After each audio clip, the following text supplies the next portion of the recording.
Donc, l'actuel a reçu les honneurs de la MRC. Vous êtes champion du recyclage. Ça vous a fait quoi d'avoir cet honneur? Effectivement, nous avons été très honorés de recevoir cet honneur-là parce que finalement, ça fait partie de notre fonction de recevoir des dons, de faire la subdivision, de voir ce qui peut se vendre à la boutique, ce qui peut être recyclé. Et donc, ça fait vraiment partie de nos opérations. Comme vous savez, on a 8 bacs de dons sur le territoire et nous avons aussi des dons qui sont déposés dans la cour. À partir de ce moment-là, tout ce qui est entré à l'intérieur du centre est subdivisé en 2 catégories, les objets et les vêtements. Tout est pesé, puis à partir de là, on a des équipes de bénévoles qui connaissent exactement les niveaux de qualité que nous recherchons pour les différents articles qui ont à trier et les vêtements. À partir de là, donc, ils font la subdivision, ils identifient ce qui peut être vendu à la boutique et ce qui doit être recyclé. Alors, donc, ça fait partie de nos opérations. Donc, d'être reconnu pour ça, on est très fiers. Mais justement, dans les dons que vous recevez, il doit y avoir plusieurs objets qui sont irrécupérables. Vous fonctionnez comment à ce niveau-là? C'est justement pour ces objets-là non récupérables, à ce moment-là, naturellement, on a quand même un secteur qui est pour les déchets. Pour vous donner un aperçu, l'an passé, on a traité 364 tonnes. Donc, traité, on a touché à 364 tonnes de dons. Et de ces 364 tonnes de dons-là, on a eu seulement 42 tonnes de déchets. Alors, la proportion est très, très bonne. Le reste est recyclé ou vendu à la boutique.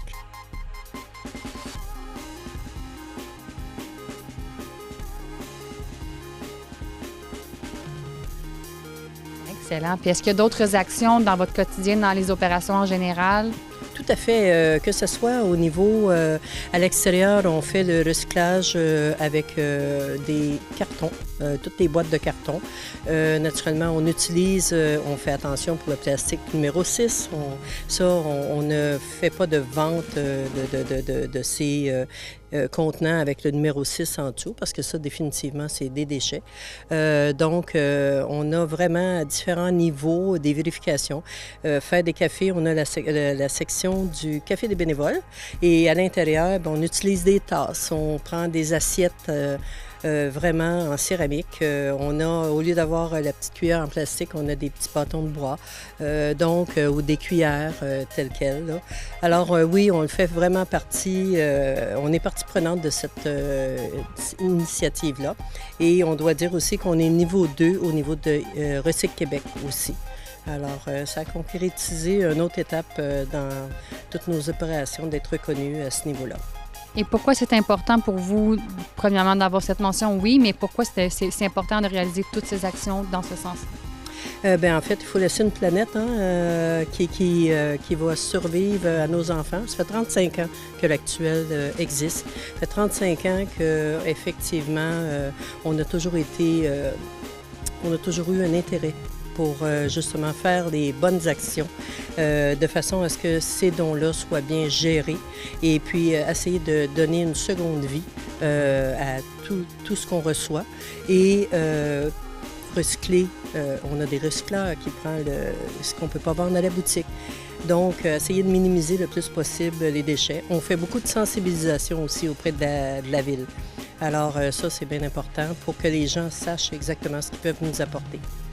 Puis au final aussi, bien, les articles, les objets ou les vêtements que vous avez ici, que vous proposez aux gens, sont quand même encore en très bon état. Tout à fait. Je pense que ça vaut vraiment la peine de venir visiter notre boutique, définitivement, parce que on y prend goût rapidement, parce que vous l'avez à une fraction du prix des neufs.